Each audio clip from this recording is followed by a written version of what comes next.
Hi everyone, welcome back to my channel. Today I'm going to record the perfect foundation tag. I was tagged by the makeup chair Sinead Katie because I asked her to tag me, which is kind of sad, but I don't care, I'm still going to do the video. So thanks for tagging me, Sinead. This is basically like an adaptation of the perfect palette tag. Sinead started this tag and it was a really good idea and really interesting. So I have all of my foundations here and I'm going to go run through every single one of the questions and let you know which one I think fits which. Of the foundations I have, the one that I think has the best packaging, purely aesthetically wise, is the Illamasqua Skin Base. This is obviously a white foundation. I use this to lighten foundations that are too dark for me. I think this packaging is just really futuristic, simple.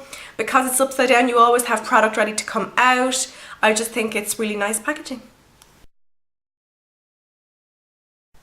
Best colour payoff has to go to the Estee Lauder Maximum Cover Foundation. This is like a tattoo cover-up foundation concealer product. I actually filmed a first impression review on that. I will link that here if you want to go and look and see. I am actually wearing it right now because I'm having a particularly bad skin week. It gives like the most high coverage I've ever experienced in a foundation.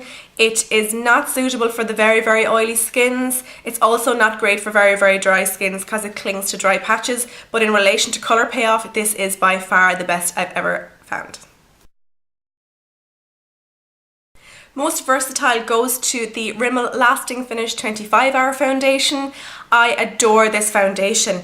It is versatile in that it can be built up to a very good coverage, not quite full but not quite medium either. I would say the fuller side of medium. If you want to apply a light layer, it can look really nice and fresh and dewy, and if you want to build it up, it's easily built up also.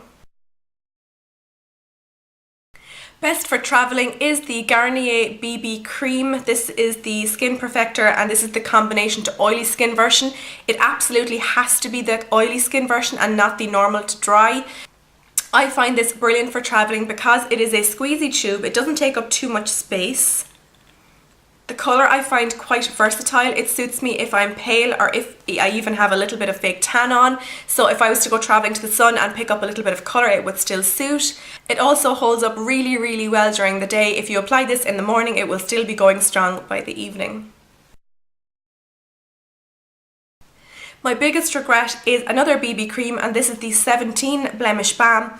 This is an SPF 25 product and I'd heard great reviews on it. My regret is that it is extremely pink toned, and when I apply it to my skin it also feels a little bit oily.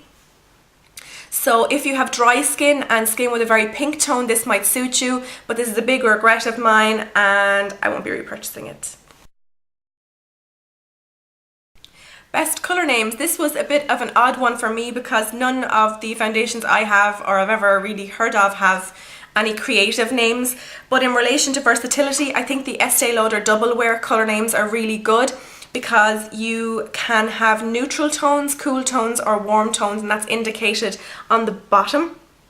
As you can see, this is 1N2, so it's the second fairest neutral colour they have. So if you know what your undertone is, it's really easy to find your colour.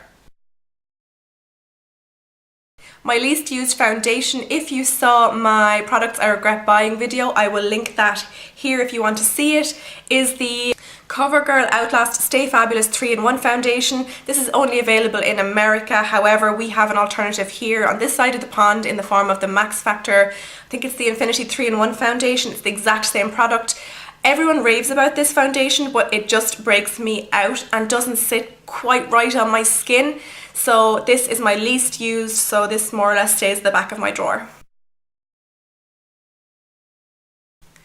Most used, most loved, and Desert Island foundation. I'm going to assume they're all the one, so I can name one for it, and it has to go to the Garnier BB Cream, the one I spoke of earlier. I just think this is a fantastic product, a fantastic price, really good coverage, really good staying power, a good colour match, and as I said earlier, it matches me if I have fake tan on or if I have no fake tan on. It still blends into my skin, so I really love this foundation, and this is the one I would take with me to a desert island if the opportunity ever arose.